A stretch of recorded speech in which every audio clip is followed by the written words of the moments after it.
Se ve, doctor. Ya, vamos a ver, la voy a poner en forma de presentación y vemos si los slides van pasando. ¿Pasan los slides o no? Cambien los dispositivos, doctor. Ya, muy bien. Entonces vamos a empezar con la clase. Esta es lo que la he denominado farmacología del sistema gastrointestinal número 2, para diferenciarla de la primera parte, que era farmacología del sistema gastrointestinal 1. ¿Ya? Bien, entonces vamos a ir definiendo qué es la constipación, porque en esta clase vamos a hablar de constipación, de diarrea y síndrome de intestino irritable. Entonces, constipación, las definiciones científicas se basan principalmente en el número de defecaciones por día. En casi todas las encuestas se observó que la frecuencia normal de defecación con una dieta occidental es cuando menos 3 veces a la semana. Sin embargo, los pacientes utilizan el término estreñimiento no solo para una disminución de la frecuencia, sino también para dificultades en el inicio o la eliminación, la expulsión de heces duras o de volumen pequeño, o una sensación de evacuación incompleta. ¿Ya? O sea, la frecuencia de defecación en la población en general es muy variable, y muy variable de persona a persona, obviamente. Depende de múltiples factores propios del individuo, ¿no? La dieta que ingiere,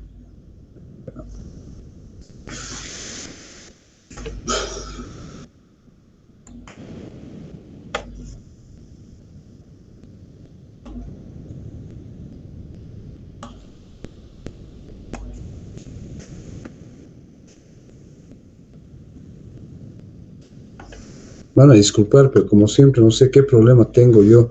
Debe ser un problema en mi CPU que lo tengo que revisar, porque sufre esos cortes repentinos que afectan, ¿no es cierto? Bien, entonces, ya también esto no se sabe.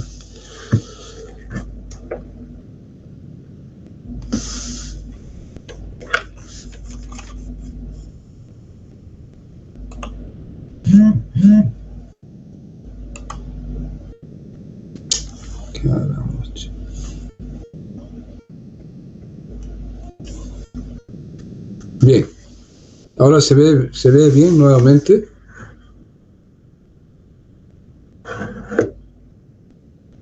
Sí, doctor.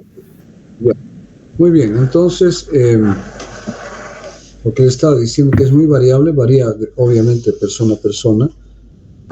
Muchas veces tiene influencia el tipo de dieta que sigue la persona, la cantidad de fibra que ingiere, la cantidad de líquidos que ingiere, y eso afecta muchas veces la frecuencia de defecación de las personas.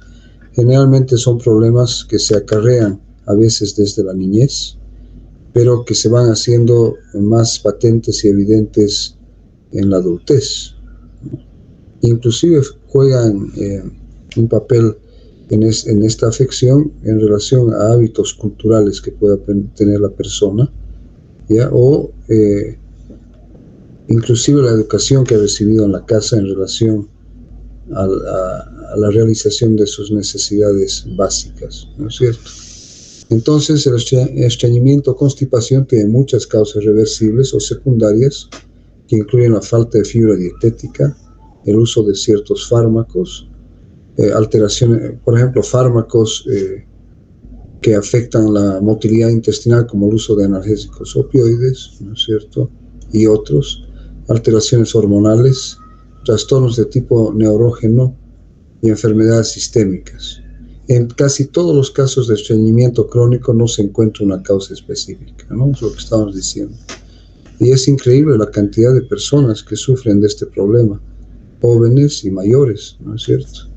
De ahí que ustedes pueden ver a veces filas en los lugares donde venden pan de arani, que generalmente son personas que tienen este tipo de problemas y que buscan con este tipo de panes la ingesta de fibras que mejoren sus hábitos intestinales. La motilidad del colon tiene a su cargo mezclar el contenido luminal a fin de promover la absorción de agua y desplazarlo de los segmentos proximal a distal mediante contracciones propulsoras para provocar la evacuación de los mismos. La disminución de la motilidad del tipo de acción en masa y el incremento de la motilidad del tipo no propulsor pueden conducir al estreñimiento, ¿no? Entonces, no sé si esto está entendido. La disminución de la motilidad del tipo de acción en masa, es decir, en cantidad, y el incremento de la motilidad del tipo no propulsor pueden conducir entonces al estreñimiento. La conducta farmacológica en el estreñimiento sigue siendo empírica muchas veces y se basa en casi todos los casos en principios inespecíficos, como vamos a ir viendo. Entonces, este es un problema que afecta a muchísimos, a millones de personas en el mundo, inclusive en nuestro país y en nuestro departamento particularmente.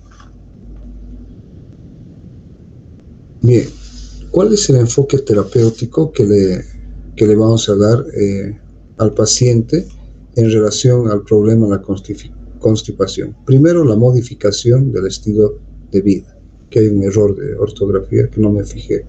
La modificación del estilo de vida. ¿Ya? Y entonces les he hecho un pequeño cuadro donde tenemos 3 columnas. En la primera está la modificación, en la segunda el mecanismo y la eficacia de esta modificación en relación al problema de la constipación. Ya había mencionado antes, la baja ingesta de líquidos puede conducir a constipación. Entonces la modificación, un incremento en la ingesta de líquidos, ¿ya? ¿Cuál es el mecanismo mediante el cual actúa esto? Incrementa el volumen de heces al aumentar el líquido luminal. Hemos dicho que el colon tiene una de sus funciones, el absorber el líquido luminal. Entonces, al aumentar la ingesta de líquidos, aumentamos también el contenido líquido luminal. Su eficacia es limitada. ¿Por qué? Porque justamente la función del colon es de absorber, y del intestino obviamente es de absorber el agua, y muchas veces esta agua ha sido absorbida antes de llegar al colon y es eliminada por la orina. Segundo, incrementar ejercicios. Cualquier actividad física, ¿no es cierto?, mejora la motilidad y el tránsito intestinal. Muchas veces inclusive la actividad física que presupone el aumento de la presión intraabdominal, como por ejemplo el alzar pesas o el realizar abdominales, puede mejorar la motilidad y el tránsito intestinal. Su eficacia es moderada, sin embargo hay evidencias de que es beneficioso, pero no es suficiente para hacer el tratamiento único en los casos de constipación. El incrementar la fibra en la dieta incrementa el agua y la masa fecal, ¿no? O sea, la masa fecal fundamentalmente, pero también el agua. Pero estudios han demostrado que tendría un limitado beneficio comparado con el placebo. Sin embargo, una dieta equilibrada debe contener una adecuada cantidad de fibra que mejore la actividad intestinal y por lo tanto sea beneficiosa en el tratamiento de la constipación. Bien, ¿qué usamos? Y eso es sabido, ¿no es cierto? El uso de laxantes. Entonces, ¿qué son los laxantes? Son medicamentos que aceleran la evacuación de las heces y mejoran el tránsito intestinal, utilizado con pacientes con problemas de eliminación fecal. Entonces, esto no quiere decir, obviamente, que todos los pacientes que sufren de constipación necesariamente deben usar laxantes, ¿no? La indicación de laxantes, como vamos a ir viendo, es una herramienta terapéutica importante en los casos de constipación crónica, pero tampoco es el tratamiento constante que deben recibir todas las personas. Entonces aquí vemos una imagen del colon con su porción ascendente, su porción transversa y su porción descendente, ¿no es cierto? Y por último el colon sigmoide. Bien, los laxantes actúan en una de las siguientes formas. Primero, incremento de la retención intraluminal de líquido por mecanismos hidrofílicos u osmóticos, ¿ya? Ese es un tipo de laxantes. Es entonces aquellos que aumentan la retención intraluminal del líquido por mecanismos hidrofílicos u osmóticos. 2. Disminución de la absorción del líquido por efectos en el transporte de líquidos y electrolitos en los intestinos delgado y grueso. Entonces disminuye la absorción del líquido en el intestino delgado y grueso, eso hace que haya mayor contenido líquido en el lumen intestinal del colon. Alteración de la motilidad por inhibición de las contracciones de segmentación, o sea, las no propulsoras, y provocar o producir contracciones propulsoras estimulantes, ¿no es cierto? ¿Ya? Entonces, esos son los 3 mecanismos que se pueden utilizar en relación al mecanismo de acción de los distintos tipos de laxante. Bien, ¿cómo clasificamos a los laxantes? Clasificamos en fármacos activos en la luz, y en estos están los coloides hidrófilos. Son fármacos que forman volumen, donde va a estar el salvado, el psyllium, etc. Fármacos osmóticos, que son sales inorgánicas o azúcares no absorbibles, que por un fenómeno de ósmosis atraen el agua de dentro del lumen hacia afuera. Fármacos humedecedores de las heces, que son agentes tensoactivos, por un lado, y emolientes por el otro, donde están el docusato y el aceite mineral. Entonces, esos serían los fármacos activos en la luz: coloides hidrófilos, los osmóticos y los fármacos humedecedores. En segundo lugar, tenemos los estimulantes o irritantes inespecíficos. Estos tienen efectos en la secreción de líquido y de la motilidad. Y aquí tenemos 2 grupos importantes, que son los difenilmetanos, donde está el fármaco prototipo, el bisacodil, y las antraquinonas, que son el sen y la cáscara sagrada, y el aceite de ricino. Y en tercer lugar tenemos los fármacos procinéticos, que son los que actúan, como su nombre indica, promoviendo la actividad o la motilidad intestinal. Y aquí tenemos los antagonistas de los receptores de la serotonina 5-HT4 y los antagonistas de los receptores opioides. En esta otra clasificación un poco diferente a la anterior, pero también válida, entonces laxantes emolientes, fármacos como la parafina, el glicerol, el docusato y el docusato sódico, ¿ya? Entonces, estos son emolientes. Los laxantes osmóticos, sales de magnesio y de sodio, y también azúcares que no se digieren. Los laxantes estimulantes, el bisacodilo, la cáscara de sen, A y B o el aceite de ricino. Y por último, los laxantes incrementadores de volumen, del bolo intestinal, fármacos como la metilcelulosa y el salvado de trigo, que aquí justamente son fibras, ¿no? Bien, entonces los agentes con acción luminal son coloides hidrofílicos, agentes formadores de volumen como el salvado y el psyllium, los agentes osmóticos, las sales o azúcares inorgánicos no absorbibles, y los agentes suavizantes, surfactantes, emolientes como el docusato y el aceite mineral, ¿ya? Entonces son agentes, o sea, fármacos y sustancias que actúan dentro del lumen del colon, ¿ya? Los coloides hidrofílicos, los agentes formadores de volumen, donde están el salvado y el psyllium, los agentes osmóticos, donde están las sales o azúcares inorgánicos no absorbibles, y los agentes suavizantes emolientes como el docusato y el aceite mineral. El segundo grupo, los estimulantes o irritantes inespecíficos con efectos sobre la secreción y la motilidad de los fluidos.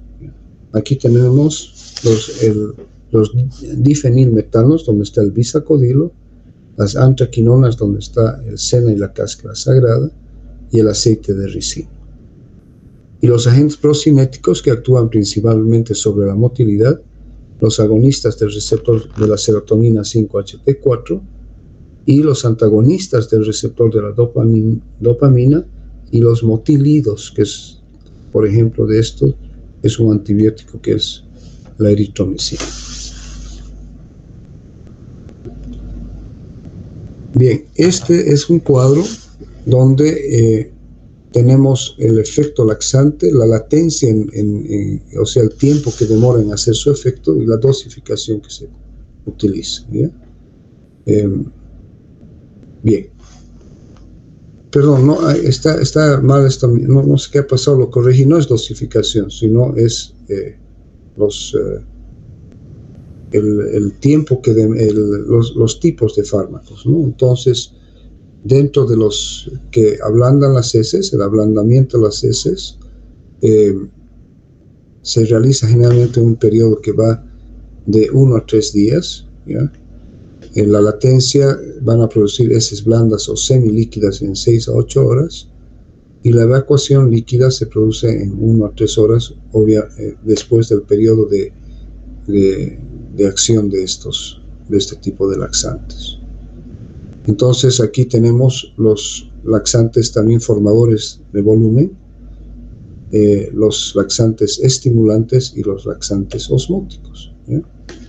Entonces, el ablandamiento, entonces, el efecto laxante demora de 1 a 3 días. Las heces blandas o líquidas o semilíquidas se producen en un periodo de 6 a 8 horas posteriormente y la evacuación líquida de 1 a 3 horas en cada uno de estos. Bien, entonces los laxantes formadores de volumen están el salvado de trigo o de avena, ¿no? Las preparaciones de psyllium, la metilcelulosa y el policarbofilo cálcico. Luego tenemos los laxantes derivados del difenilmetano, donde está el bisacodilo, y por último los laxantes osmóticos, donde está el sulfato de magnesio, la leche de magnesia y el citrato de magnesio.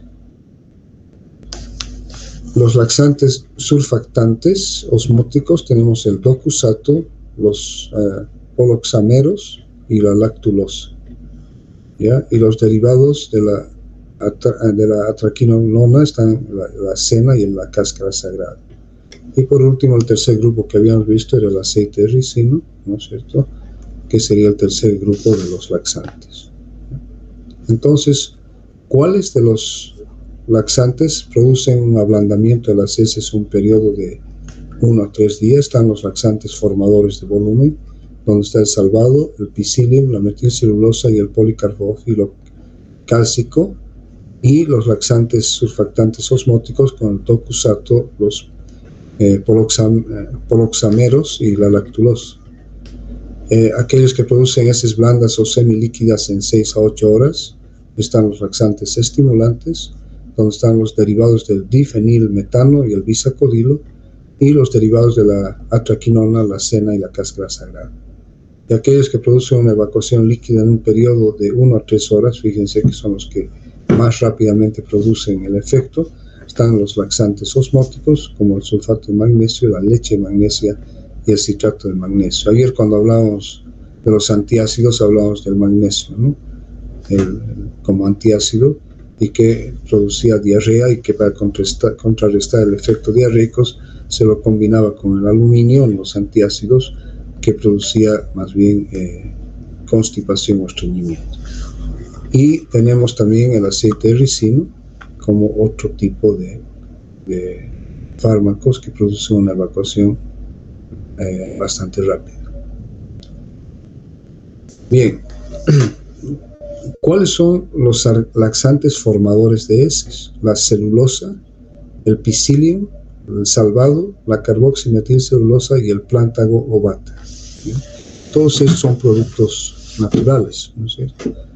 ¿Cuáles son los laxantes osmóticos? La lactulosa, el sulfato de magnesio, el carbonato de magnesio, el polietilenglicol y los derivados del azúcar inabsorbibles. Los lubricantes, la vaselina, la glicerina y la parafina, todos estos se administran, algunos por vía oral, ¿no es cierto?, y los otros por enema. Los ablandadores de heces, el docusato de sodio o sódico, los estimulantes del peristaltismo, el bisacodilo, la dantrona, la cena, el picosulfato de sodio, la cáscara sagrada, la fenoftalena y la Cassia angustifolia. Estos son entonces estimulantes del peristaltismo. Bien, ¿cómo actúan los formadores de heces? Aumentan el volumen de las heces, ¿ya? Su periodo de latencia es de 2 a 4 días y para su efecto, para su acción, requieren de ingesta de abundante de líquidos. Los osmóticos retienen agua en la luz intestinal, generan ácidos de cadena corta, su periodo de latencia, fíjense, es de 1 a 2 días. Como efectos adversos producen flatulencia en el 20% de los casos y algunos de ellos que son derivados de los azúcares tienen un gusto muy dulce. Los lubricantes lubrican la superficie y ablandan la materia fecal. Su periodo de latencia es de 1 a 3 días y se pueden producir por broncoaspiración, neumonía lipoidea y escurrimiento anal. En el caso de la neumonía lipoidea, generalmente por ingreso del mismo al aparato respiratorio, generalmente por broncoaspiración. Y el escurrimiento anal, una situación bastante incómoda porque va escurriendo prácticamente todo el tiempo durante este periodo. Los ablandadores, detergentes que aumentan la penetración de agua en las heces, aumentan la secreción de agua y sales en el yeyuno y colon y aumentan el peristaltismo en dosis altas. Su periodo de latencia es también de 1 a 3 días y no están disponibles como monofármacos, sino que vienen en combinación, ¿ya? Y los estimulantes del peristaltismo, como su nombre indica, aumentan el peristaltismo estimulando el plexo mientérico de Meissner y Auerbach, ¿no? Su periodo de latencia y disminuyen la absorción de agua a la vez en el colon.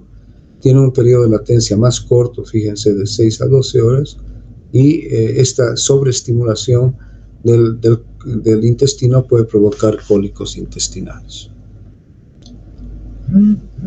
Muy bien, ¿cuáles son entonces los laxantes que producen ablandamiento o causan ablandamiento de las heces en un periodo de 1 a 3 días? ¿Ya?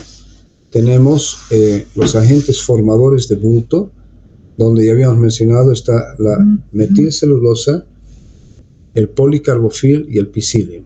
¿Ya? Estos son formadores de bulto, ¿ya? Para que recuerden, ¿ya? La metilcelulosa, el policarbofil y el psyllium. Los emolientes o ablandadores está el docusato sódico, el docusato cálcico y el docusato potásico, ¿ya? Entonces vemos de que estos son emolientes o ablandadores de las heces. Los osmóticos, la lactulosa y el sorbitol, y los lubricantes son generalmente todos ellos aceite mineral, y estos son los que provocan mayor riesgo de aspiración al aparato respiratorio con todos los problemas que esto puede llevar. Bien, los agentes formadores de bulto son aquellos agentes que aportan fibra, ¿no? Entonces, hay un fármaco que es muy conocido en nuestro medio, que es el metamucil comercialmente, y que genéricamente es el Psyllium colloide, ¿ya? Esto es producido a partir de la cáscara de la semilla del Psyllium, rica en mucílagos, forma una masa gelatinosa con el agua, tiene una consistencia más arenosa, ¿no? Y están aportando fibra para que formen bulto, es decir, a mayor volumen de las heces, entonces se facilita la evacuación de las mismas. La carboximetilcelulosa y la metilcelulosa son también parte de estos agentes que aportan fibra y son generalmente derivados semisintéticos de la celulosa, pero tienen un precio más caro que el Psyllium colloide o donde está el fármaco que se encuentra aquí, como os he dicho, que es el metamucil.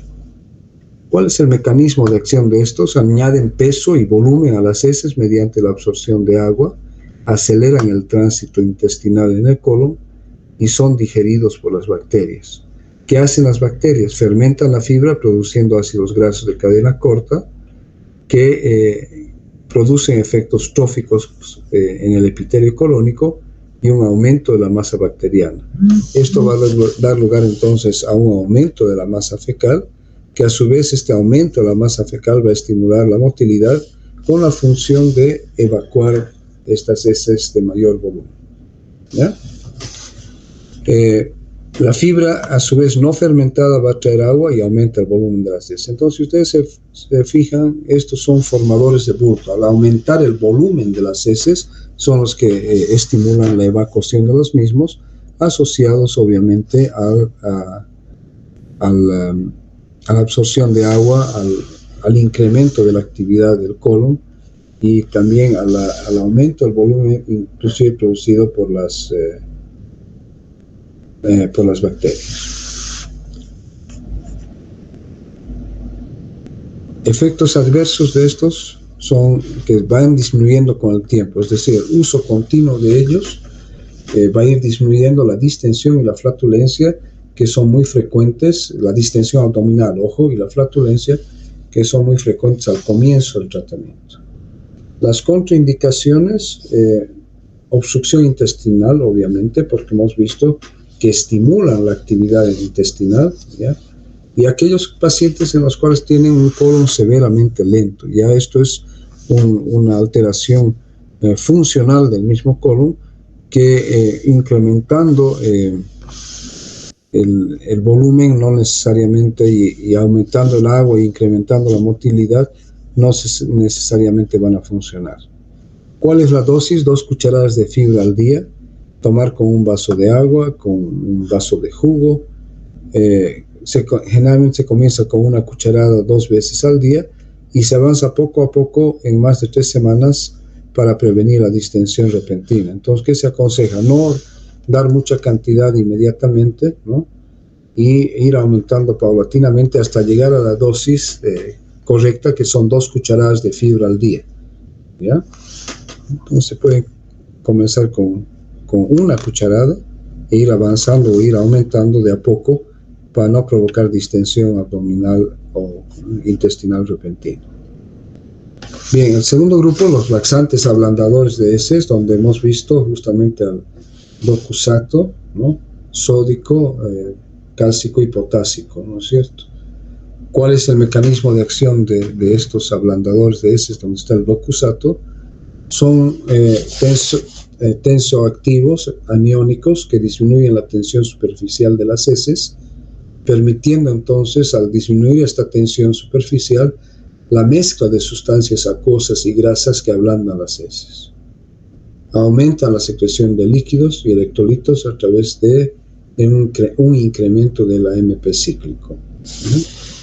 Entonces son denominados ablandadores de heces, producen deposiciones más blandas, ya hemos visto en el cuadro, en un periodo de 1 a 3 días, son laxantes suaves, seguros a largo plazo y por lo tanto muy utilizados. O sea, el docusato es uno de los laxantes ablandadores de heces y eficaces que son muy utilizados. Las dosis: docusato sódico de 100 miligramos 2 veces al día y el docusato cálcico 240 miligramos por día. O sea, la dosis del docusato cálcico es más alta que del sódico. Entonces, el que más comúnmente es utilizado es el docusato sódico. El tercer grupo son los laxantes osmóticos. Ahí hemos visto y hemos dicho que son las sales de magnesio, donde están el sulfato de magnesio, la leche de magnesia, el citrato de magnesio y el hidróxido de magnesio. Tal vez una de las formas más comunes y más tradicionales de este tipo de laxantes osmóticos es la leche de magnesio. Como su nombre indica, viene en forma líquida, es blanco como la leche y se administra por vía oral.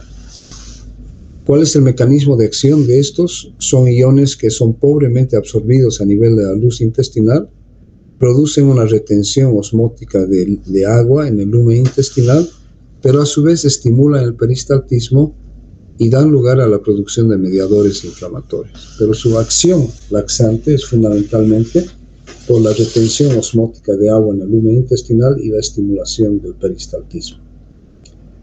¿Qué efectos adversos pueden tener? Hipermagnesemia, si hay insuficiencia renal, ¿no? Pero las dosis terapéuticas en pacientes que no tienen de enfermedades renales, ¿no es cierto?, no van a producir hipermagnesemia. y por el incremento del peristaltismo pueden provocar espasmos, especialmente que hay espasmos dolorosos con el citrato de magnesio. Generalmente la leche magnesia o el sulfato de magnesia funcionan bien, ¿no? Funcionan bien.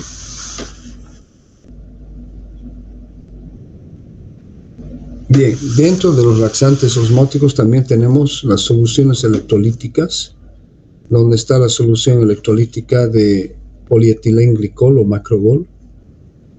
Su mecanismo de acción es que son soluciones balanceadas de polietilenglicol que es mal absorbida y retienen agua por su alta naturaleza osmótica. Entonces, esto da lugar a un pasaje de volumen alto del líquido con electrolitos a través del tracto gastrointestinal, que se absorbe muy poco y llevan a una catáresis efectiva, es decir, la catáresis es la actividad intestinal. En los usos, generalmente estos laxantes osmóticos hemos dicho que su efecto es rápido, ¿no? Un efecto de 1 a 3 horas, y producen una evacuación intestinal importante de bastante volumen. Se los usa generalmente para provocar evacuación del contenido intestinal en pacientes que van a ser sometidos a estudios gastrointestinales como colonoscopía o en procedimientos quirúrgicos y radiológicos en los cuales el colon y el intestino tienen que estar vacíos, ¿no? Entonces son muy eficaces como laxantes en un periodo relativamente corto y característicamente producen una evacuación de heces que pueden ser inclusive de contenidos semilíquido, ¿ya? También se utilizan para la impactación fecal, es cuando hay un volumen de heces que están obstruyendo el intestino y que tiene que ser evacuada.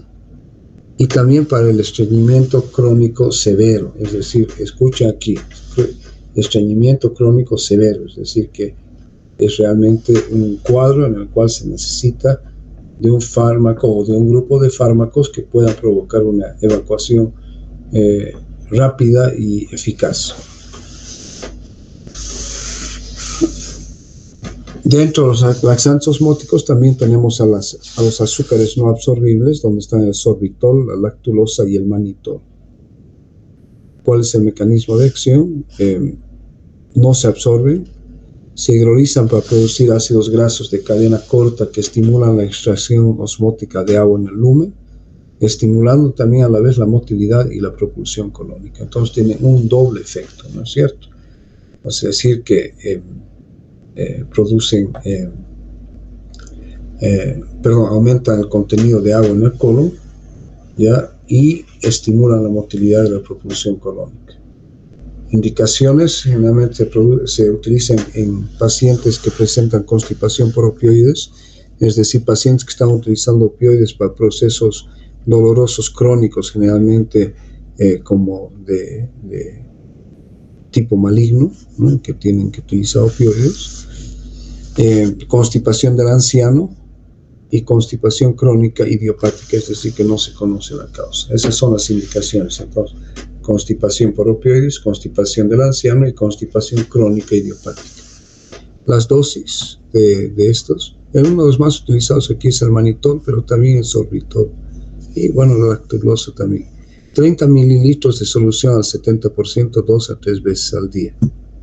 Efectos adversos: flatulencia, distensión abdominal y timpanismo, ¿no? Timpanismo es el sonido a hueco que se obtiene cuando se realiza la percusión de la región abdominal, ¿no? Por la cantidad de aire que se encuentra ahí. Bien, los lubricantes: el aceite mineral, ¿no? Un mecanismo de acción: penetra y lubrica las heces, y al mezclarse y al recubrir las heces impide la reabsorción del agua. ¿Ya? Algunos aceites minerales se absorben cuando se administran por vía oral y no hay absorción con enema. Entonces, de ahí que estos laxantes lubricantes a veces es mejor administrarlos por enema porque no hay el riesgo de que se absorban por vía oral y provocar problemas en distintos órganos. Indicaciones del uso de este aceite mineral: la impactación fecal, esto es por vía obviamente rectal,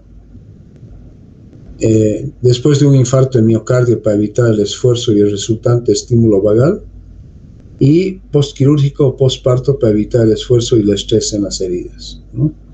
Entonces son muy eficaces como laxantes, se mezclan con las heces, ¿no? Lubrifican las heces, impiden la reabsorción de agua que está contenida dentro de las heces y por lo tanto promueven la evacuación de estas, ¿no? Ten mucho cuidado, pero sin embargo con el aceite mineral. Los efectos adversos que impiden su uso en forma regular es la aspiración del aceite, que causa neumonía lipoidea en pacientes debilitados, la fuga anal con irritación del área anal y perianal, la mala absorción de vitaminas solubles en grasa, y le pueden llevar a un fenómeno, digamos, de acostumbramiento del intestino, lo que va a dar lugar a una hipomotilidad intestinal crónica. Las dosis orales de 15 a 45 ml, el efecto se produce en 6 a 8 horas. Para la impactación se puede utilizar 30 ml cada hora, mientras el paciente esté despierto hasta que haya filtración en el recto. No administrar hasta 2 horas antes de dormir para evitar la aspiración, ¿no? Porque generalmente dormimos en decúbito lateral o decúbito dorsal, utilizando generalmente una sola almohada. Entonces, esta postura puede hacer de que se pueda producir la aspiración del aceite mineral hacia la vía aérea y producir esta neumonía lipoidea. Y cuando se administra por dosis rectal es de 60 a 150 ml directamente en enema. Bien, los laxantes estimulantes son agentes que causan heces blandas o semilíquidas en un periodo de 6 a 8 horas. ¿Ya? Que nos producen heces blandas o semilíquidas en 6 a 8 horas. ¿Cuál es el mecanismo de acción? Tiene efectos directos sobre los enterocitos, sobre las neuronas entéricas y sobre el músculo liso. Producen un efecto inflamatorio que promueve la acumulación de agua, de electrolitos y estimulan la motilidad intestinal, ¿no? Es más o menos, por ejemplo, como cuando ocurre una colitis bacteriana, por ejemplo, ¿no?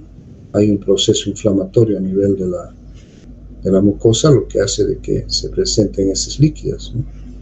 Pues más o menos tiene un efecto similar al producir un efecto inflamatorio. Dentro de estos tenemos los derivados del difenilmetano, donde está el bisacodilo, y los derivados de la antraquinona, donde está la cáscara sagrada y la sema, ¿ya? Entonces, bisacodilo, cáscara sagrada y sema son ejemplos de laxantes estimulantes. Bien, ¿cuáles son los efectos adversos del bisacodilo? Al estimular la actividad intestinal pueden dar lugar a espasmos intestinales o pueden llegar a producir un colon atónico, es decir, que después de una hiperactividad colónica, después de 10 días de uso consecutivo, el colon puede tornarse atónico y deja de funcionar, ¿no es cierto? Entonces, la indicación es de no usar por muchos días. Las dosis de 10 a 30 miligramos, las tabletas vienen de 5 miligramos, y el movimiento intestinal con el bisacodilo ocurre entre 6 a 10 horas. También se puede administrar por vía rectal en la forma de supositorios de 10 miligramos, y el movimiento intestinal se va a producir en 15 minutos a 1 hora. Entonces son de acción bastante rápida, ¿no? El bisacodilo. Bien, ¿cuáles son las recomendaciones que tendríamos entonces en relación al tratamiento de la constipación? Cuando la constipación es de tipo episódica, utilizar laxantes de contacto o utilizar laxantes osmóticos, leche de magnesia, citrato de magnesio, sorbitol o lactulosa. Esto es cuando existen periodos, ¿no?, de constipación o de estreñimiento, y que van a esperar un ratito. Otra vez me ha ocurrido lo mismo.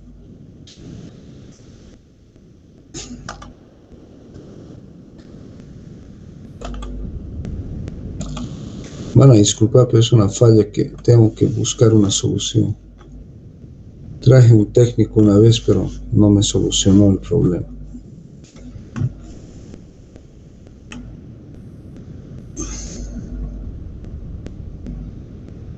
Ya, entonces,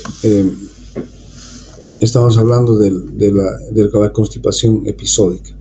Luego tenemos la constipación debido a impactación fecal. Es aquí un volumen de heces que se comporta como una bola que obstruye el intestino. En este caso es mejor utilizar enemas, aceite mineral, espuma de jabón, glicerina, ¿ya?, y también el polietilenglicol y el aceite mineral.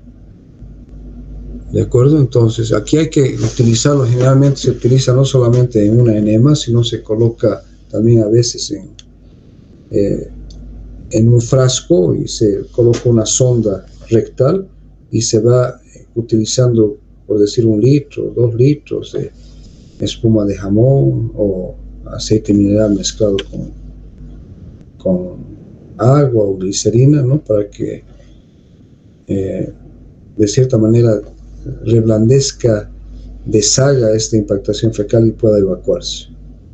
Cuando la constipación es crónica, hay que ver si es de leve a moderado, incrementar el uso de sustancias que contienen fibra, y en casos en que no se puede lograr la evacuación, el tratamiento de rescate con osmóticos, ¿no?, las sales especialmente, o enemas. Cuando la constipación es crónica y grave y existe una frecuencia de evacuación de una semana entre una evacuación y la otra, y no responde a la fibra, se debe entonces disminuir la fibra y utilizar un agente osmótico diario. Generalmente el más fácil y el más económico, y dentro de los que más eficaz, está la leche de magnesia, pero también el citrato de magnesio, pero este puede provocar dolor, el fosfato de sodio y agentes del tipo del polietilenglicol, ¿ya? Entonces son pacientes que tienen una condición de una constipación severa. En estos hay que descontinuar la fibra o disminuir la fibra y utilizar agentes osmóticos diarios. Bien, otro tipo de constipación es la constipación inducida por opioides, ¿ya? El uso de opioides en pacientes que tienen generalmente cáncer o tienen dolores crónicos que no se pueden suprimir con otro tipo de analgésicos, entonces utilizan opioides. Esto hace de que dentro de los efectos adversos del uso de opioides, que a la vez pueden ser terapéuticos en ciertas situaciones, pero que son adversos, es el de que producen una constipación severa. En estos casos, los laxantes y las estrategias dietéticas generalmente no funcionan, y por lo tanto hay que recurrir a otro tipo de fármacos, ¿ya? Entonces, el uso de antagonistas de los receptores de opioides de acción y restricción periférica ha demostrado ser eficaz en el tratamiento de la constipación inducida por opioides, ¿ya? Bien, agentes procinéticos y secretores para la constipación. Aquí tenemos a la lubiprostona, que es un activador prostenoide de los canales de cloro. Activa la adenilciclasa, conduciendo una mejor conductancia del cloro en los canales de cloro. Promueve la secreción de un líquido rico en cloruro, mejorando la consistencia de las heces y promoviendo la motilidad intestinal en forma refleja, ¿ya? Entonces, promueve la secreción de un líquido rico en cloruro, mejora la consistencia de las heces y promueve la motilidad intestinal en forma refleja. ¿Para qué son sus usos? Tratamiento de la constipación crónica idiopática. Generalmente se administran 24 microgramos 2 veces al día en la población adulta, incluyendo a pacientes mayores de 65 años. O tratamiento del síndrome de intestino irritable constipante, se utilizan 8 microgramos 2 veces al día en mujeres iguales o mayores a los 18 años, porque vamos a ver que el síndrome del intestino irritable afecta más a mujeres jóvenes. Entonces, la lubiprostona. La linaclotida es también un activador prostanoide del GCC que estimula la síntesis de GMP cíclico. Incrementa también la secreción de cloruro y bicarbonato en el lumen intestinal y en los canales de cloro. Conduce, al igual que el anterior, al incremento en la secreción de agua y mejora la motilidad intestinal. ¿Para qué se utiliza la linaclotida? Para el tratamiento de la constipación crónica idiopática en adultos, ¿ya? Se utilizan 145 microgramas 2 veces al día, y también incluyendo a los pacientes mayores de 65 años.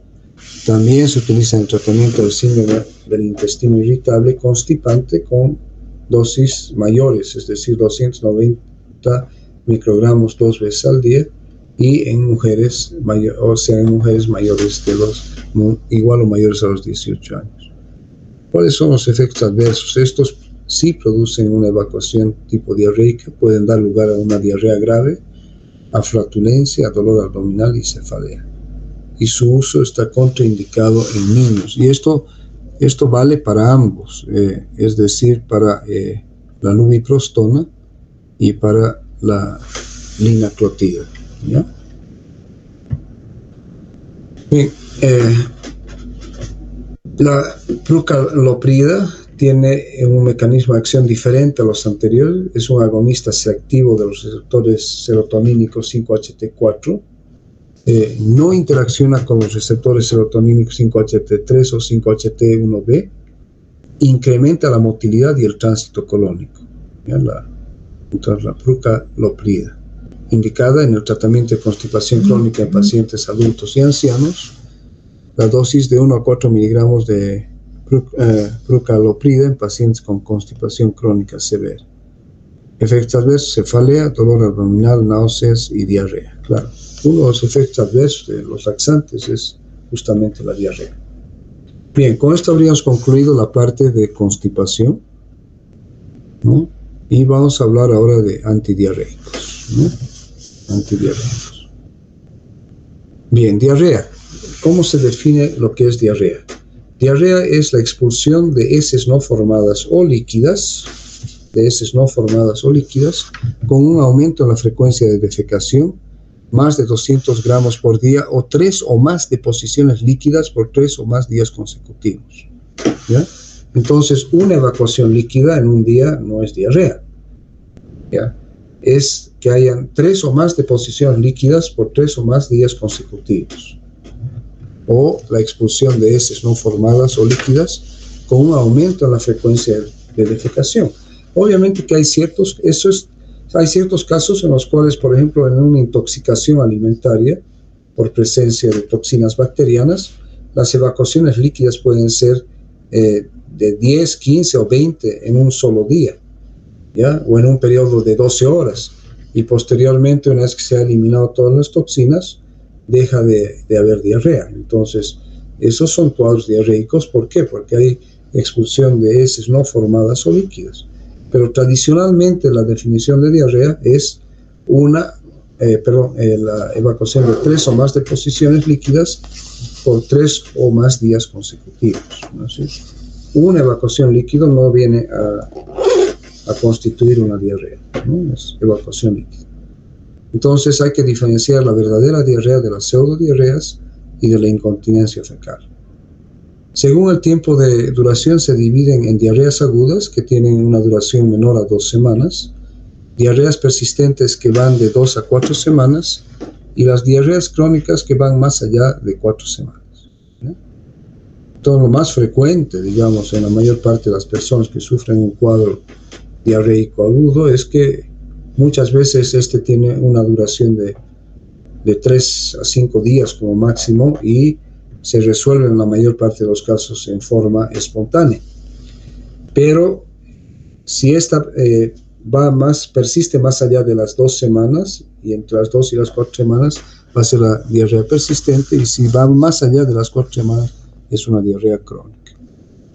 ¿Cuáles son los mecanismos fisiopatológicos de la diarrea? Un aumento de la motilidad intestinal, un aumento de la secreción intestinal, alteraciones de la absorción y procesos inflamatorios de la mucosa gastrointestinal.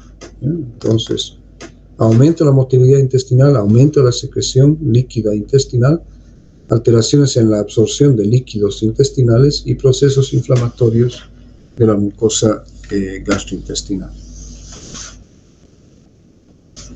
Bien, los fármacos que se utilizan en el tratamiento de las diarreas son fármacos que se usan generalmente para prevenir posibles complicaciones derivadas de los estados diarreicos, como ser la deshidratación y la pérdida de electrolitos.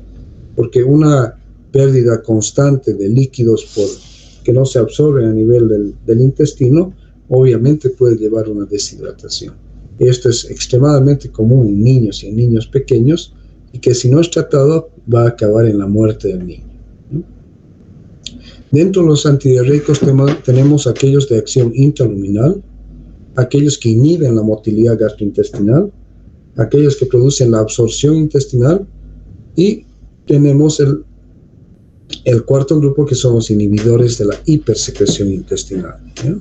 Entonces, antidiarreicos de acción intraluminal, antidiarreicos que inhiben la motilidad gastrointestinal, los antidiarreicos que promueven la absorción intestinal de líquido, y los inhibidores de la hipersecreción intestinal. ¿Cuál es el objetivo terapéutico en la diarrea? Uno, en primer lugar, y eso tanto en niños, obviamente con mayor razón en niños, y si son pequeños más, en forma más importante, pero también en adultos, prevenir la deshidratación, prevenir las alteraciones electrolíticas y ácido-básicas, aliviar la sintomatología del paciente y tratar la causa si es posible. Ahora, una cosa que uno tiene que siempre pensar es que no necesariamente se debe detener la diarrea a toda costa, ¿de acuerdo? Entonces, en los cuadros de diarreas comunes y corrientes agudas, por ejemplo, de tipo bacteriana, no se debe utilizar antidiarreicos que impidan la evacuación de estas heces, porque eso puede hacer de que se retengan o persistan dentro del organismo las toxinas de estas bacterias que están causando la diarrea. Entonces, como yo les decía, muchos de los cuadros diarreicos agudos de tipo bacteriano se resuelven espontáneamente en un periodo que puede ir de 3 a 5 días como máximo. ¿Ya? Bien. ¿Cómo clasificamos a los antidiarreicos? Tenemos los modificadores del transporte de electrolitos, ¿ya?, donde están los fármacos derivados de los opioides, y el subsalicilato de bismuto, que ya lo hemos visto en el tratamiento de las úlceras, ¿no es cierto? Los inhibidores de la motilidad, anticolinérgicos, como el butilbromuro de escopolamina, y aquí entra un grupo de fármacos opioides, que hemos dicho que dentro de los efectos adversos del uso de los opioides está la constipación. Entonces tenemos la loperamida y el difenoxilato, que son fármacos muy utilizados, especialmente en los cuadros diarreicos de tipo no infeccioso, ¿no? Es decir, aquellas diarreas banales que ocurren, por ejemplo, cuando viajamos a otro país, ¿no? La diarrea del turista, o que los utilicemos en casos en los cuales tenemos que viajar muchas horas en avión o en un transporte por tierra en el cual no podamos tener acceso al baño fácilmente y cómodamente. Entonces se puede utilizar estos opioides como la loperamida y el difenoxilato. Los agentes adsorbentes, o sea, formadores de bulto, están el carbón activado, el yeso, la pectina, el caolín y resinas de intercambio iónico. Estos agentes absorbentes no se utilizan con mucha frecuencia, sí, todavía están por ahí, ¿no? Y hay muchos productos que tienen pectina y caolín fundamentalmente. Y hay otros, por ejemplo, hay uno que se llama estreptocarbocaftiazol, que es un producto antiguísimo, o sea, un nombre comercial, que contiene carbón activado y que se utiliza en el tratamiento de las diarreas. Y por último tenemos a los antiinfecciosos. Estos se van a utilizar cuando la diarrea persiste más allá del tiempo que hemos dicho que se resuelve espontáneamente, o cuando se detecta moco o sangre, o moco y o sangre en las heces, porque la presencia de moco y o sangre en las heces indica de que la bacteria ha invadido, o el parásito ha invadido la mucosa intestinal y está dando lugar a esos efectos. Por lo tanto, ahí sí hay que utilizar antiinfecciosos. Bien, apuntes terapéuticos dentro del tratamiento de las diarreas. Se debe hacer la reposición de líquidos y electrolitos, ¿ya? Aquí es importante diferenciar si la diarrea es leve o si la diarrea es intensa, ¿no? Y esta reposición de líquidos y electrolitos se hace generalmente por vía oral, en cantidades pequeñas, de poco a poco y constantemente, a fin de lograr una reposición de líquidos, que por ejemplo en pacientes que tienen un cuadro, una gastroenterocolitis, por ejemplo, no vomiten, ¿no?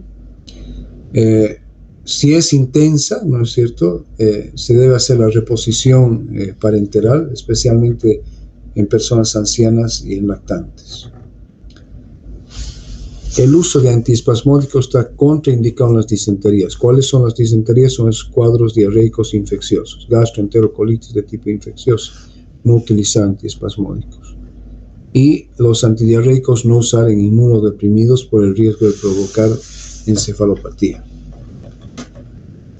Bien, la antibiótico-terapia generalmente es de tipo empírico. ¿Ya? Uno asume de que las bacterias que más comúnmente causan los cuadros diarreicos bacterianos son generalmente la salmonella, la Escherichia coli, ¿no? La Shigella. Entonces, cuando se detecta la probable presencia de estas bacterias que están causando fiebre, están provocando la presencia de moco y o sangre en las heces, entonces se debe utilizar antibióticos, generalmente en forma empírica.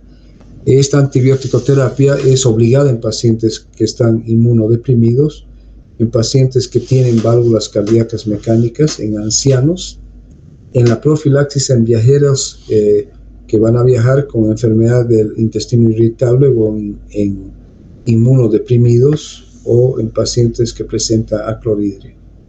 Entonces, ¿cuáles son los antibióticos más utilizados? Dentro de las fluorquinolonas está la ciprofloxacina. Generalmente se utilizan 500 miligramos cada 12 horas por 3 días, o el metronidazol 250 miligramos cada 6 horas por 7 días, o el cotrimoxazol, que es una mezcla del trimethoprim con el sulfametoxazol, que viene en una proporción de 800 a 160, 800 de sulfametoxazol y de 160 de trimethoprim, o puede venir de 480 miligramos cada 12 horas por 3 días. ¿Ya? Entonces, estos serían los antibióticos más utilizados en aquellos pacientes en los cuales se requiere utilizar algún tipo de antibiótico porque presentan una disentería febril moderada o grave. Bien, aquí está en este cuadrito más o menos los fármacos que se utilizan, ¿ya? Tanto para la salmonella como para la Shigella y para la Escherichia coli. Aquí tenemos la salmonella, la Shigella y la Escherichia coli. Se utiliza lo que ya habíamos mencionado, ya sea la ciprofloxacina 500 miligramos cada 12 horas en un periodo de 3 a 5 días. Y aquí falta el 3, de 3 a 5 días. O se puede utilizar la norfloxacina 400 miligramos cada 12 horas, también por 3 a 5 días. La amoxicilina ácido clavulánico de 500 miligramos cada 8 horas por 3 a 5 días. Y el cotrimoxazol de 160 a 800 miligramos cada 12 horas, también por un periodo de 3 a 5 días. Lo mismo se aplica, ¿no?, para, hemos dicho, salmonella, Shigella y Escherichia coli. Cuando existe una infección o la sospecha o se encuentra Clostridium jejuni, se utiliza eritromicina de 250 a 500 miligramos cada 6 horas por 5 días. ¿Ya? En la Yersinia se hace el mismo tratamiento que para la salmonella, Shigella y el Escherichia coli, pero también se puede utilizar tetraciclina 500 miligramos cada 6 horas durante un periodo, siempre de 3 a 5 días, ¿no? 5 días. ¿Ya?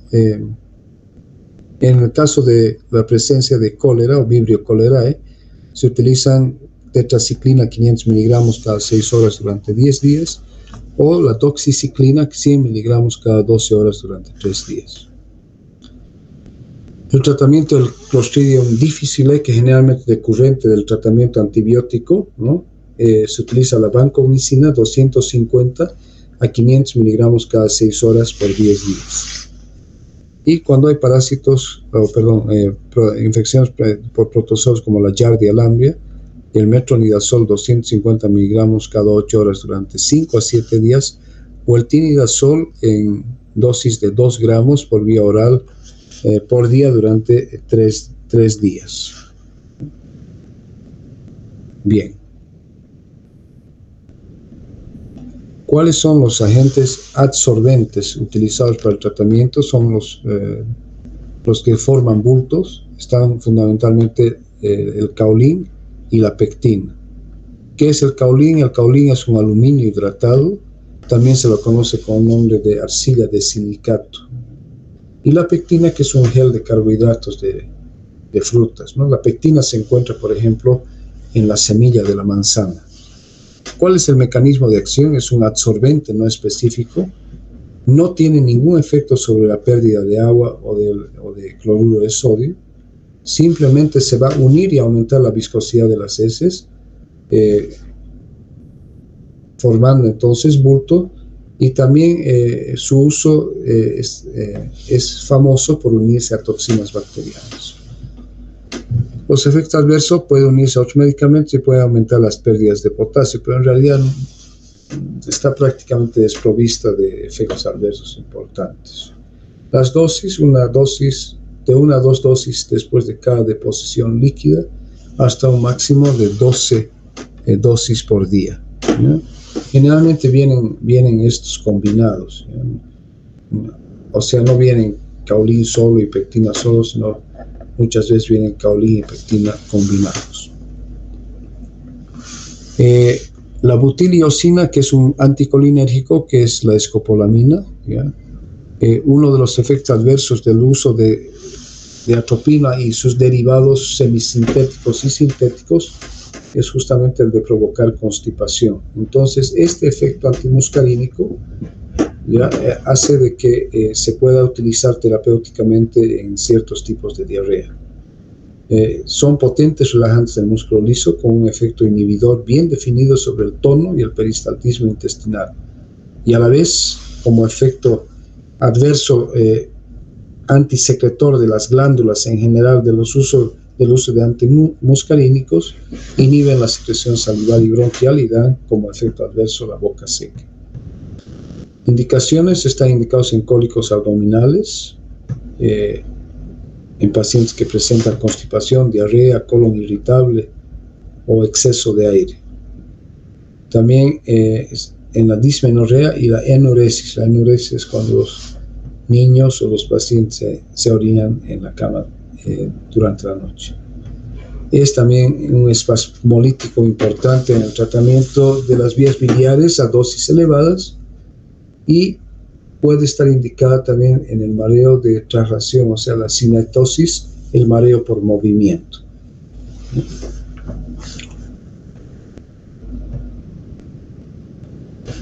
Los agonistas opioides que habíamos hablado, fundamentalmente la loperamida y el difenoxilato, ¿ya? La loperamida y el difenoxilato. ¿Cómo actúan? Inhiben a las terminales nerviosas colinérgicas presinápticas en los plexos submucoso y mientérico.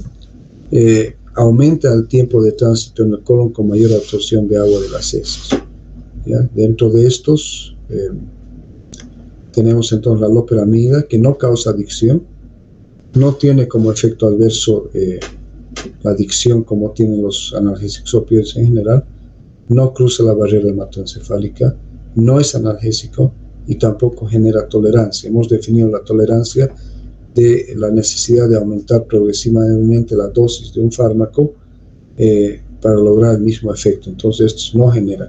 Su efecto es fundamentalmente disminuir la actividad intestinal y por lo tanto inhibir la evacuación de heces.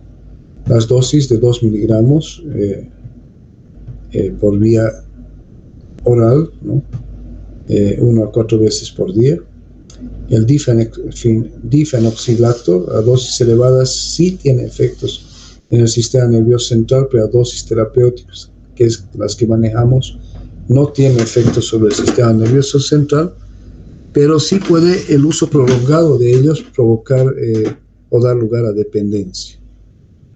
Existen algunas preparaciones de difenoxilato mezclados con atropina. Entonces, aquí tendríamos el efecto anticolinérgico sumado al efecto opioide, que llevaría a una disminución radical en la evacuación de las heces. El difenoxilato, que ya lo hemos visto aquí, ¿no? ¿Ya? Puede venir, hemos dicho, combinado con la atropina. El nombre comercial, pues, es muy común en Estados Unidos, este nombre comercial, Lomotil. ¿Ya? Contiene una mezcla de difenoxilato de 2,5 miligramos asociada a una atropina en una dosis de 0,025 miligramos. Se metaboliza rápidamente ácido difenoxílico. Su efecto pico máximo es a las 2 horas, una vida media de 12 a 14 horas, y se excreta fundamentalmente por vía fecal. Es un agonista entonces opioide, y la atropina mezclada con ellos no solamente se utiliza para incrementar su efecto terapéutico, sino también para desalentar el abuso del agonista opioide, porque los efectos adversos de la atropina son desagradables, ¿no? Visión borrosa, boca seca, constipación, etcétera, etcétera. Efectos adversos similares a los de la loperamida, ¿ya? Puede dar lugar el uso crónico a un megalocolon tóxico, y tener muchísimo cuidado en pacientes pediátricos porque pueden ponerse tóxicos con la atropina. De ahí que el uso de productos con atropina está contraindicado en niños, porque puede dar lugar a una fiebre atropínica que puede ser mortal en el niño, ¿ya? Un efecto adverso de los opioides es la depresión respiratoria, pero estamos hablando del manejo de estos a dosis terapéuticas, ¿ya? Lo ideal es no utilizar productos con atropina en niños. Las dosis máxima de 2 tabletas 4 veces al día, 4 tabletas de 20 miligramos, o puede tomarse a demanda o en horario. Difenoxilato. El subsalicilato de bismuto, el que hemos visto ayer, les he mostrado los frascos rosados con el nombre de peptobismol o kaopectate, ¿ya? ¿Cómo actúa el subsalicilato de bismuto? Se une a las toxinas bacterianas y por lo tanto se vuelve un antisecretor si hay infección, y puede también a la vez tener efectos antiinflamatorios no específicos, y además tiene un cierto grado de efecto antibacteriano. Las dosis son 2 cucharadas cada 4 horas hasta 4 dosis máximas. Es importante en la diarrea del viajero, y es muy utilizado por la población de Estados Unidos para diversos, un tanto para la pirosis, la dispepsia y también para la diarrea. Efectos adversos: heces negras que imitan a la melena pero que no son melena. La melena son heces negras que se tornan de ese color justamente por decurrente de la digestión de sangre en una hemorragia digestiva alta que da lugar a la melena. Las dosis altas en caso de enteritis pueden provocar toxicidad del sistema nervioso central por el bismuto, que da lugar a convulsiones y encefalopatía, y no debe ser utilizado de manera crónica en pacientes con insuficiencia renal. Pero es muy utilizado en otros países, más que en el nuestro. La colestiramina y el colestipol son aglutinantes de ácidos biliares, ¿ya? Los ácidos biliares en el colon inducen a diarrea secretoria a través de un incremento de la MPC. Entonces, en casos de colicistectomía, puede haber una diarrea temprano en la mañana o postprandial, o sea, come el paciente que se le ha hecho una colecistectomía y inmediatamente tiene necesidad de defecar. En la resección o enfermedad en el hilio terminal por una deficiente absorción de la bilis. Entonces, ¿qué son estos? La colestiramina y el colestipol son resinas de intercambio iónico que se unen a los ácidos biliares. Dentro de los efectos adversos, producen distensión, estreñimiento, una textura arenosa de las heces, se unen a otros fármacos y deben ser administrados entre otros fármacos y con supervisión.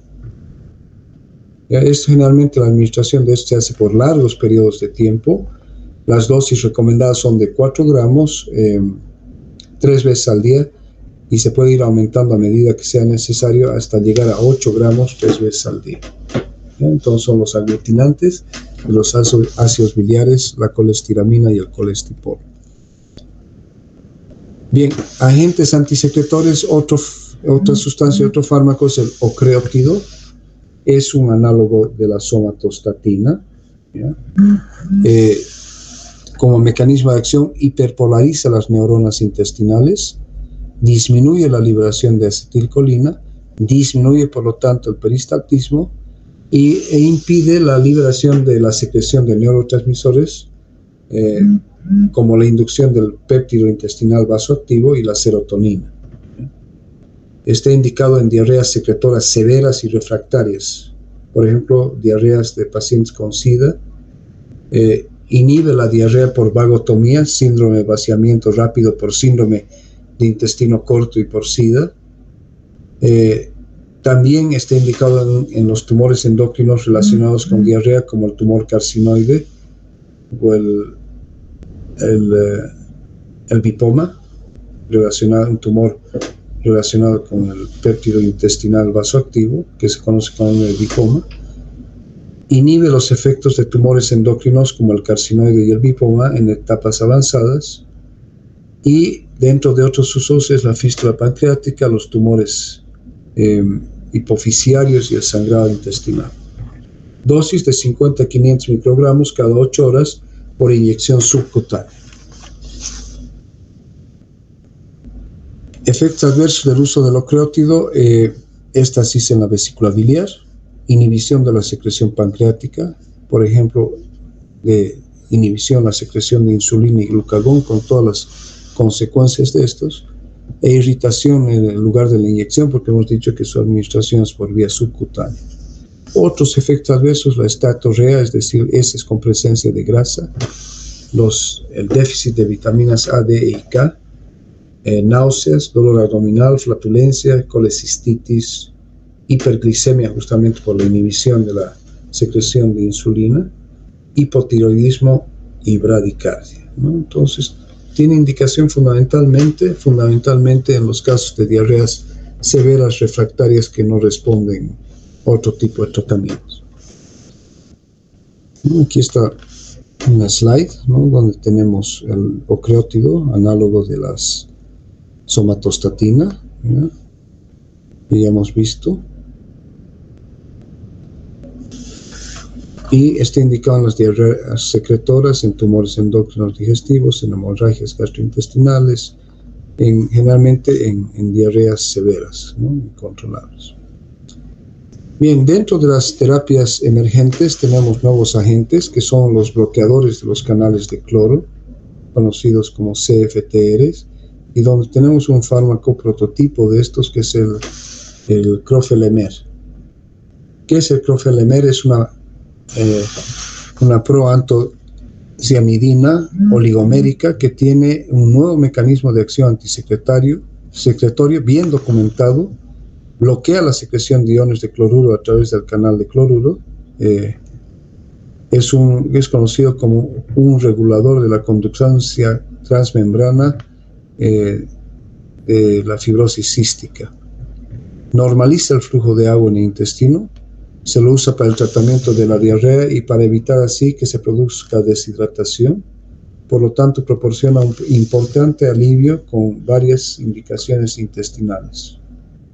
¿Ya? Su enfoque El mecanismo de acción entonces da lugar a un nuevo enfoque para manejar la diarrea sin el riesgo de resistencia a los antibióticos, ¿no? Entonces es una proantocianidina oligomérica que bloquea la secreción de iones de cloruro a través del canal SFTR, ¿no es cierto?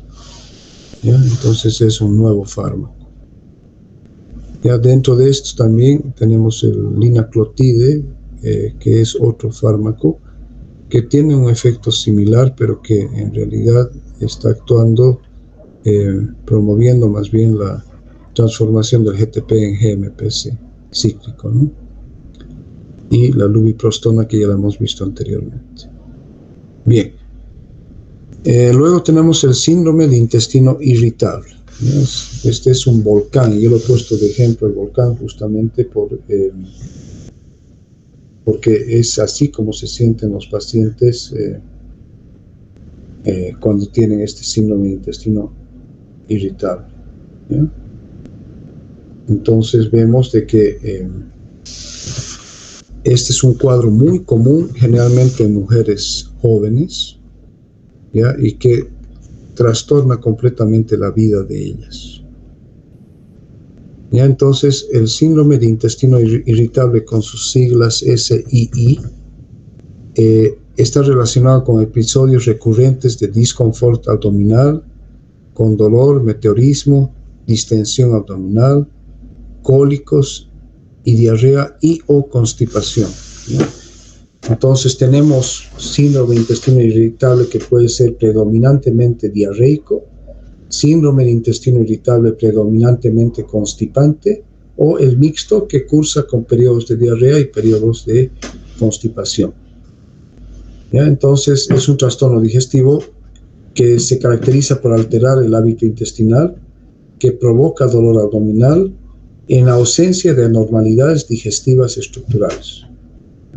O sea, se hace una colonoscopía, se hace todo y es todo absolutamente normal, pero funcionalmente tiene una gran afección. Puede ocurrir a cualquier edad, pero a menudo comienza en la adolescencia o a principios de la vida adulta. Es más común, como yo les dije, en mujeres y en hombres. Y la pena de esto es de que afecta a mujeres ya desde la adolescencia, ¿no es cierto? Pero puede ocurrir a cualquier edad. Clínica, entonces, afecta a personas menores de 45 años. El dolor abdominal es de tipo episódico, tipo cólico, y a veces puede referirse como una molestia constante, es decir, que hay un dolor constante que va y viene, va y viene. Aumenta en situaciones de estrés. Esto es muy típico, ¿no? En las mujeres en situaciones de estrés, mujeres jóvenes, ciertas comidas, y esto también es importante, el tipo de alimentación que tiene la persona que tiene este síndrome, como ser a veces asociadas a leche, al consumo de chocolate, de cafeína, de bebidas gaseosas con cafeína, a grasas o a picantes, ¿ya? La menstruación y el periodo premenstrual puede estar también relacionado y exacerbando los síntomas, y disminuye con la defecación y la eliminación de gases, que en el caso del síndrome de intestino irritable constipante es de difícil manejo. La molestia se localiza en el hipogastrio en 25% de los casos, ¿no es cierto? Es decir, por debajo del ombligo. Afecta más el lado derecho, 20%, el lado izquierdo con el 20% y el epigastrio con 10%. Entonces, más comúnmente es en el hipogastrio, debajo del ombligo. El patrón más frecuente es constipación, diarrea, tenesmo o dolor, otra vez constipación, otra vez diarrea, ¿ya? Y otros síntomas importantes son la distensión abdominal, las náuseas, los vómitos, la pirosis, la ansiedad y la depresión. Este es el gran problema. Son mujeres jóvenes, ¿no es cierto? Entonces, que están constantemente con dolor abdominal, hipogástrico del lado derecho o lado izquierdo, ¿no? Tienen distensión abdominal, tienen dolor, a veces tienen dificultad para evacuar las heces, a veces tienen diarrea, y esto puede provocar ansiedad y depresión. Se divide el síndrome de intestino irritable sintomáticamente en 4 subcategorías. ya les decía, síndrome de intestino irritable a predominio constipante, síndrome de intestino irritable a predominio diarreico, el síndrome de intestino irritable mixto y el síndrome de intestino irritable relacionado al dolor. Ya puede ser que la persona no tenga diarrea, no tenga constipación, pues sí tenga dolor. Y puede ser una enfermedad crónica, en realidad es una enfermedad crónica, pero a menudo los síntomas mejoran con el tratamiento. Complicaciones que se pueden producir decurrentes de este problema: deshidratación, desnutrición, ¿ya? Porque la persona evita comer ciertos alimentos, se cuida mucho con su dieta y por lo tanto puede llevar a la desnutrición, y la depresión, porque vivir con esta condición es realmente para deprimirse. Bien, fíjense de que en el síndrome de intestino irritable hay una sobreposición de desórdenes comunes, ¿no? Entonces hemos dicho constipación crónica, ¿ya? Que puede ir asociada también a diarrea, dispepsia, ¿no es cierto?, enfermedad por reflujo gastroesofágico, y que alrededor de todos estos ya puede haber constipación, puede haber flatulencia, puede haber eructos, puede haber malestar, puede haber pirosis, puede haber regurgitación, puede haber dolor abdominal, puede haber uno o más de estos y a veces todos ellos, ¿no? Entonces se sobrepone ya el síndrome de intestino irritable con otras patologías como la constipación crónica, como la dispepsia y la enfermedad por reflujo gastroesofágico.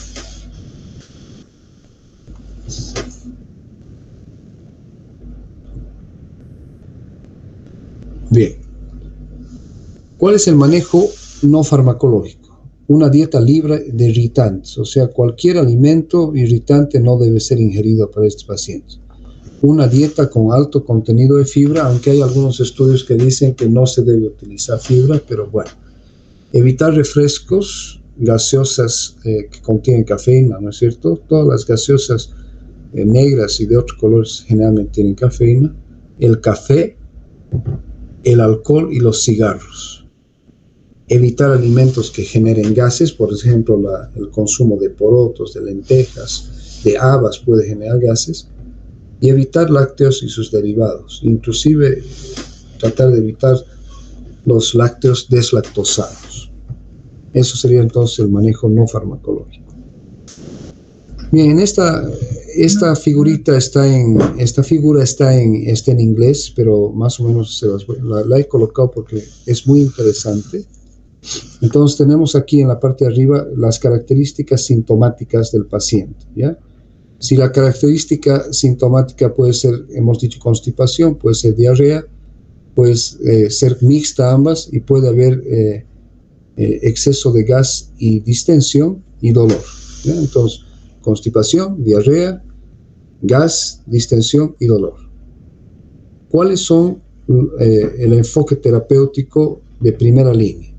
En primer lugar, si es constipante, incrementar la fibra a 20 gramos, utilizar un laxante osmótico, ¿ya? Y se puede utilizar un ablandador de heces como el Docusato, que lo hemos visto. ¿Ya? Eso sería de primera línea. De segunda línea, en la constipación sería el uso de Bisacodil, el Tegacerot y la Lubiprostona. ¿Ya? Y en el futuro, bueno, que ya está en uso, por ejemplo, ya lo hemos visto, el linaclotide y agonistas del receptor serotonínico 5-HT4. Si sintomáticamente hay más diarrea, entonces el uso de antidiarreicos tipo opioide, que no produce, hemos dicho, dependencia, dosis normales ni tolerancia, la loperamida y el difenoxilato. De segunda línea, el alocetrón, la colesteramina y la clonidina, ¿no? La clonidina que se utiliza en la hipertensión arterial. Si hay mucha distensión y de gas, hay que tratar la constipación, porque la causa de esta distensión y del gas puede ser la constipación. Uso de probióticos, ¿ya? Que hoy en día los probióticos son fundamentales. en el manejo de distintos trastornos intestinales que cursan con diarrea, por ejemplo, ¿no? Si el síntoma predominantemente es el dolor, tratar la constipación o la diarrea, utilizar, si es diarreico y es un dolor de tipo espasmódico, utilizar antiespasmódicos de acuerdo a necesidad, antidepresivos, y aquí viene interrogado, se utiliza ansiolíticos, se puede utilizar la duloxetina o la clomidina, interrogado, pero un antidepresivo. Y también se puede manejar el dolor con analgésicos opioides como la codeína asociada al Bimopan. Entonces sería más o menos un cuadrito a grandes rasgos. Bien, tratamiento del síndrome de intestino irritable constipante. Estos donde a predominio tenemos la constipación. Entonces ya hemos visto el Psyllium, el salvado de trigo o maíz, el polietilenglicol, ¿no? Los probióticos y antibióticos. Entonces el Psyllium es moderadamente eficaz.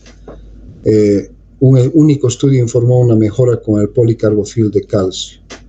El salvado de trigo o maíz no es eficaz, parece que aparentemente su efecto es similar al placebo para el alivio de los síntomas globales y no está recomendado para uso rutinario. El polietilenglicol mejora la frecuencia, pero no el dolor abdominal en un pequeño estudio. Y no existen publicaciones de estudios controlados y aleatorios con placebo para el síndrome de intestino irritable constipante en relación al uso del polietilenglicol. Los antibióticos, se debe utilizar un antibiótico no absorbible a corto plazo que es eficaz, o sea, es más eficaz que el placebo en la mejora global del síndrome de intestino irritable y la distensión. Pero no se sabe qué ocurre a largo plazo, pero sí puede utilizarse un antibiótico no absorbible. Y los probióticos que están, como les decía hace un rato, de moda hoy en día, en estudios con organismos únicos, los lactobacilos no parecen eficaces para los pacientes, ¿ya? Pero las bifidobacterias y algunas combinaciones de probióticos demuestran cierta eficacia. Sí, es real. El síndrome de intestino irritable necesariamente debe utilizarse probióticos, ¿no? Bien, ¿qué otro tratamiento tenemos para el síndrome de intestino irritable de tipo constipante? Antiespasmódicos como la iosina, que es un anticolinérgico, el simetropium, el pinaverium y el aceite de menta, ¿ya? Pueden provocar alivio a corto plazo para el dolor o malestar abdominal, pero no se sabe qué ocurre a largo plazo. Entonces, de ahí que están recomendados cuando hay un dolor que no se resuelve con otras medidas.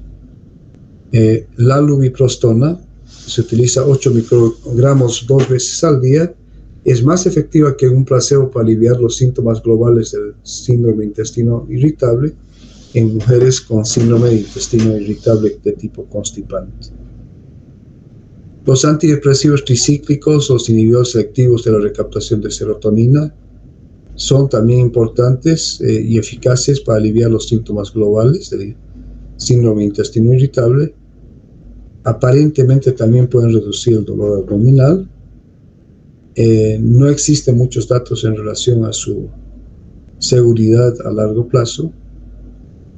Y los antidepresivos tricíclicos, tener en cuenta que pueden agravar o empeorar el estreñimiento.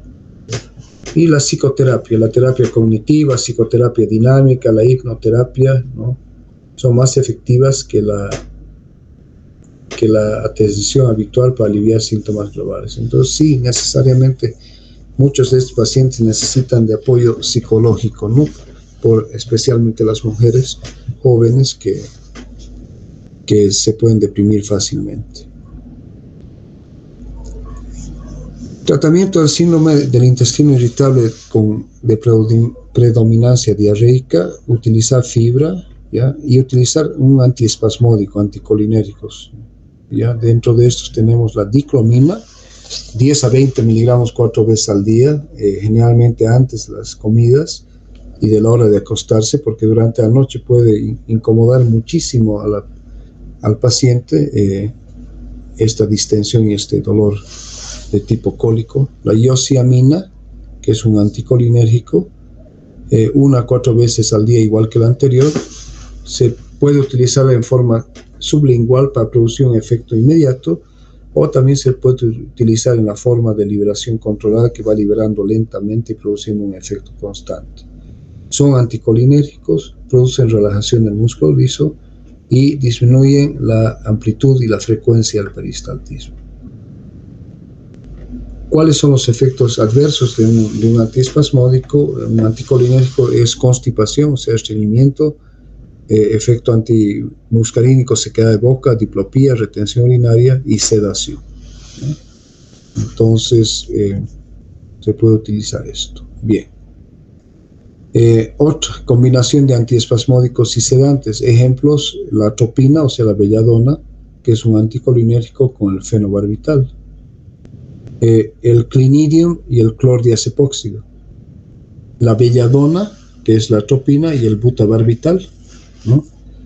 Indicaciones, entonces, estos generalmente se utiliza la combinación de antiespasmódicos y sedantes cuando ha habido un fracaso con fibra y antiespasmódicos individualmente, en pacientes con un alto nivel de ansiedad y pacientes con síntomas graves o severos. ¿Cuál es el mecanismo de acción de estos? Relajación del intestino y relajación de los pacientes, ¿no? Porque estamos utilizando un sedante, ¿no? Efectos adversos, los mismos que para todos los antiespasmódicos, constipación fundamentalmente, depresión adicional del sistema nervioso central y la dependencia, que puede ser rarísima, ¿no? Pero puede ocurrir. Bien, podemos utilizar también antidiarreicos que ya hemos visto, la loperamida, en el síndrome de intestino irritable diarreico, ¿ya? Un agonista opioide que inhibe la secreción intestinal y la peristalsis, retrasa el tránsito intestinal y permite la absorción de líquidos y electrolitos, y al hacer esto disminuye la consistencia líquida de las heces. Tiene un efecto mínimo de analgesia, tiene una mayor duración de acción que el difenoxilato, tiene una menor tendencia al abuso potencial y no es necesario, como en el caso del difenoxilato, el añadir un agente anticolinérgico. Por lo general es seguro y eficaz para el tratamiento de la diarrea, pero hay necesidad de vigilancia en pacientes crónicos para evitar el megacolon. O sea, el megacolon es un efecto adverso a largo plazo que puede ocurrir, ¿no? Y que hay que tener cuidado en los pacientes que puedan desarrollar el megacolon. Antidepresivos. Aquí podemos utilizar varios tipos de antidepresivos, como los tricíclicos, como la amitriptilina, la doxepina y otros, ¿no? No utilizar los inhibidores de la recaptación de serotonina. Pero la doxepina, la amitriptilina funcionan bien.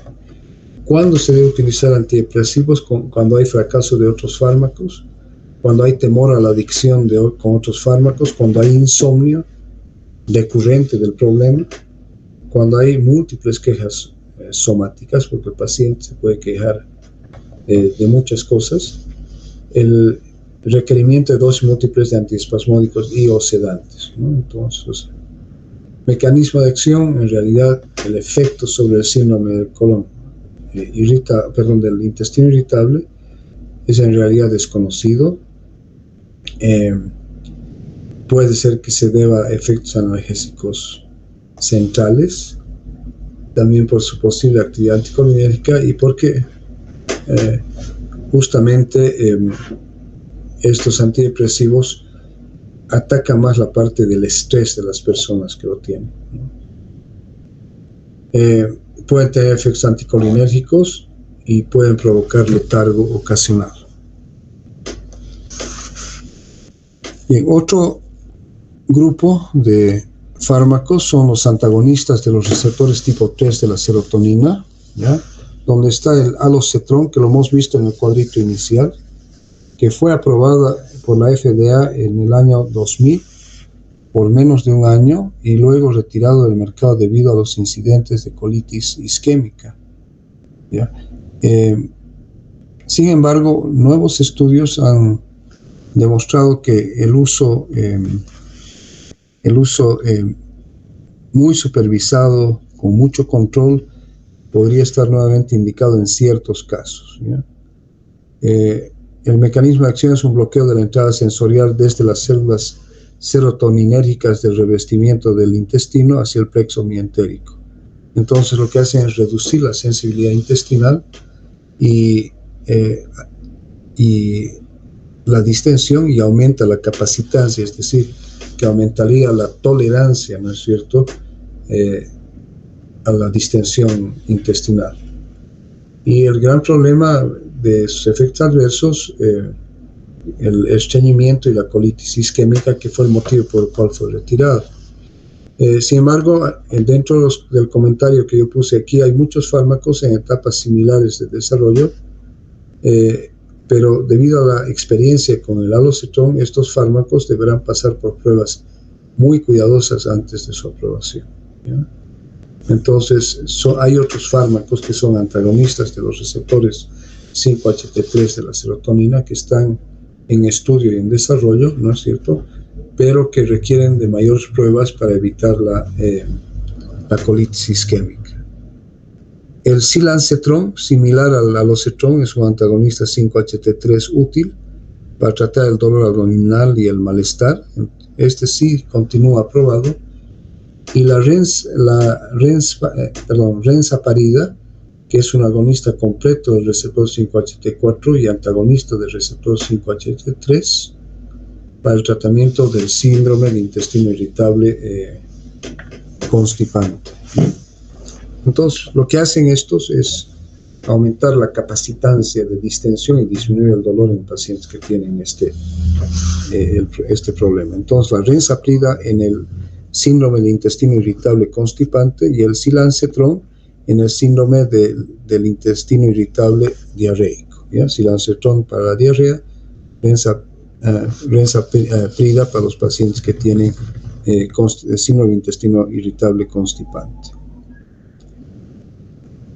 Bien, tenemos otros dos fármacos, el tegaserod y el prucalopride, que ya lo habíamos visto también, ¿no? Son agonistas parciales de los receptores de la serotonina 5-HT4 y se utilizan en el síndrome de intestino irritable constipante porque al ser agonistas de los receptores 5-HT4 producen estimulación de estos receptores, ¿no?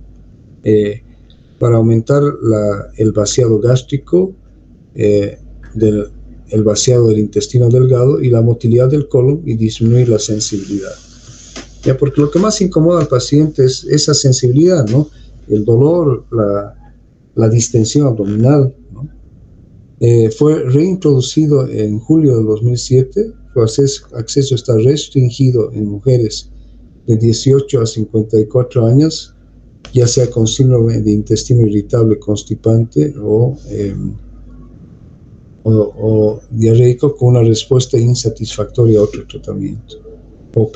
Síndrome de intestino irritable constipante o pacientes con constipación crónica con una respuesta insatisfactoria a otro tratamiento. ¿Ya? Entonces, el tegaserod y el prucalopride, agonistas parciales de los receptores 5-HT4. La lubiprostona en el síndrome de intestino irritable también con constipación es un activador del canal de cloruro tipo 2, que ya lo hemos visto. Actúa sobre las células epiteliales intestinales para aumentar el líquido y promover movimientos espontáneos del intestino. Se vio de que el alivio de los síntomas con la lubiprostona fue significativamente superior en dosis de 8 microgramos comparado con el placebo, y fue aprobada por la FDA para la constipación crónica a una dosis de 24 microgramos por vía oral 2 veces al día.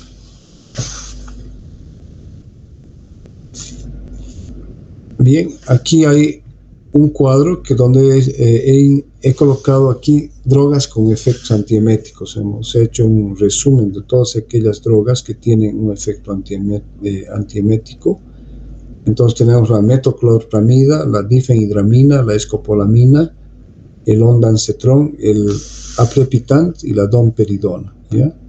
¿Cuál es el mecanismo de acción de la metoclopramida? Es un antagonista del receptor dopamínico D2. La difenhidramina es un bloqueante del receptor histamínico 1, ¿no es cierto? La difenhidramina, la clorfeniramina. La escopolamina es un antimuscarínico. El ondansetron es un antagonista del receptor 5-HT3 de la serotonina. El aprepitant es un antagonista del receptor de la neurosinina 1. Y la domperidona es un bloqueante selectivo de los receptores dopaminérgicos.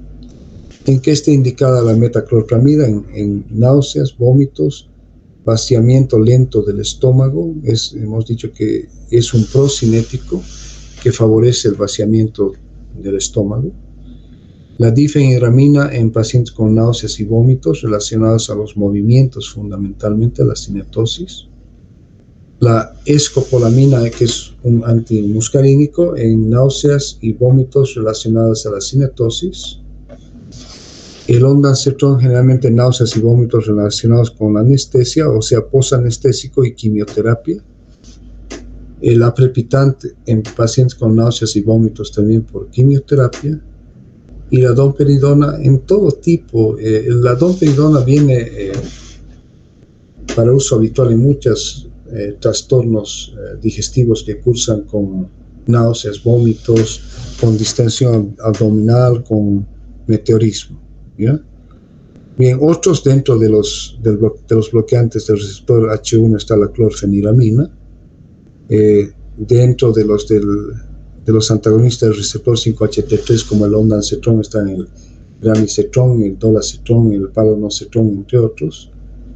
Y dentro de los antagonistas del receptor de la neurosinina, como el aprepitant, tenemos otros que son el netopitant y el rolapitant, ¿ya? Entonces, estos serían fármacos que tienen efectos antieméticos, su mecanismo de acción y sus indicaciones, ¿ya?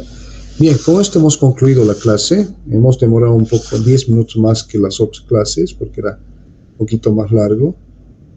Esta es una recomendación para los estudiantes de medicina. Lee y estudia todos los días, es lo que les digo siempre a mis alumnos, a mis estudiantes de farmacología, ¿no es cierto? Lean y estudien todos los días, es decir, estudien de a poco, no se junten para estudiar solamente para los exámenes. Utiliza más la razón que la memoria es corta, es frágil, ¿no es cierto?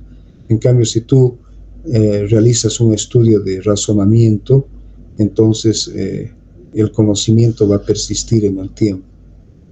No estudies para los exámenes, estudia para la vida, ¿no es cierto? Obviamente, el examen es transitorio.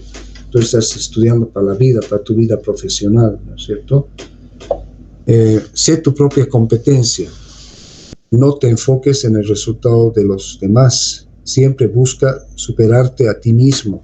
Y eso es en todos los aspectos de la vida, ¿no? Siempre tenemos que buscar superarnos en el sentido positivo. Por nada del mundo te desanimes. La universidad y particularmente la Facultad de Medicina, y yo he pasado también por eso, ya te puede llevar a desanimarte de lo que estás haciendo, de cierta manera también a estar ansioso, deprimido. No te desanimes, sigue adelante. Ten presente también, esto es muy importante y se aplica tanto a ustedes, ¿no? Que las notas no reflejan necesariamente los conocimientos, ¿ya?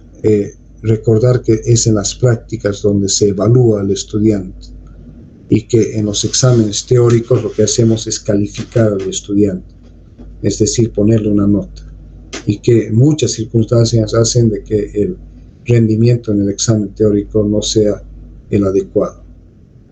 Frecuenta los hospitales, allí se forman los verdaderos médicos. Eso es una cosa súper importante. No le huyan a los hospitales, ¿ya? Ustedes han decidido estudiar medicina y la formación de los médicos es un trabajo de 24 horas al día. Pero también no te olvides de tu familia. Organiza tu tiempo para disfrutar con tus seres queridos, ¿no es cierto? Porque a veces nos enfocamos más en la actividad médica y nos olvidamos de la familia, que son parte fundamental, integral y de apoyo para nosotros y nosotros para ellos. Bien, con esto hemos concluido este ciclo de clases. Espero que les haya servido. Les voy a subir el material teórico y tengan entonces la seguridad de que estudiando de a poco les va a ir muy bien. ¿Hay alguna pregunta que tengan, chicos? ¿O ha estado todo claro?